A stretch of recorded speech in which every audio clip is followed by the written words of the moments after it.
હવે ખાસ જે વાત કરવાની છે હાલનું હવામાનનો, આમ જોવા જઈએ તો જે રીતે હમણાં આપણે એક વરસાદી સિસ્ટમ આવી હતી એ રાઉન્ડ છે એ પૂરો થયો, એટલે કે જે આપણે 4 થી 8 સપ્ટેમ્બરનો વરસાદી રાઉન્ડ હતો, ગઈકાલે 8 સપ્ટેમ્બરે રાઉન્ડ પૂર્ણ થયો છે। આજે 9 સપ્ટેમ્બર છે, આજે પણ સીમિત વિસ્તારોની અંદર વરસાદો નોંધાયા છે, પણ હવે મોટાભાગના વિસ્તાર છે ધીમે ધીમે ખુલ્લા થઈ રહ્યા છે। જે આપણું એક અનુમાન હતું કે 9-10 તારીખથી વિસ્તારો ખુલ્લા થશે, એ મુજબના વિસ્તારો છે ખુલ્લા થવાનું ચાલુ થયું છે।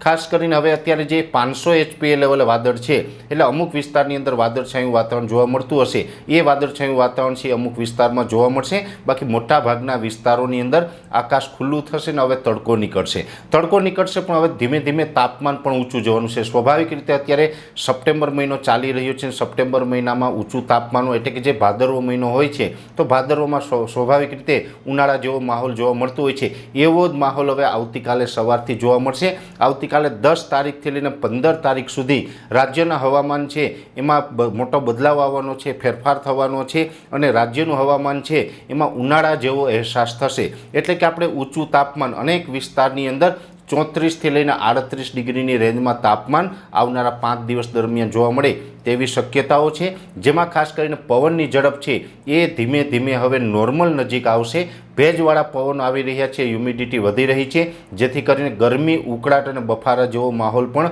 અલગ અલગ વિસ્તારોમાં જોવા મળશે। એટલે વરસાદી રાઉન્ડ પૂર્ણ થયો છે 15 તારીખ સુધી। હમણાં કોઈ વરસાદની આગાહી નથી, એક મોટી સિસ્ટમ આપણી ઉપરથી પસાર થઈ છે, જેને કારણે અમુક વિસ્તારમાં ક્યાંક રેડા ઝાપટા કે છૂટાછવાયા છાટછૂટ થાય એ વાત અપવાદરૂપ રહેશે। બાકી હમણાં કોઈ મોટા વરસાદની આગાહી છે એ 15 સપ્ટેમ્બર સુધી નથી। ત્યાર પછી જે થશે એ આપણે આગળના વિડીયોમાં વાત કરશું, પણ 15 સપ્ટેમ્બર સુધી આપણે ઉનાળા જેવો માહોલ જોવા મળશે। મુખ્યત્વે હવે આપણું તાપમાન છે એ ખૂબ ઊંચું જશે, 34 થી લઈને 38 ડિગ્રીની રેન્જમાં હવે આપણે તાપમાન જોવા મળશે, અને ગરમી, ઉકળાટ અને બફારો છે એ પણ અસહ્ય હશે। એટલે ખરેખર જોવા જઈએ તો આવનારા 5 દિવસ દરમિયાન આપણે ઉનાળા જેવો અહેસાસ થાય તેવી શક્યતાઓ છે। એટલે આ પ્રકારનું હવામાન રહેવાનું છે, જેની દરેક મિત્રોએ નોંધ લેવાનું છે।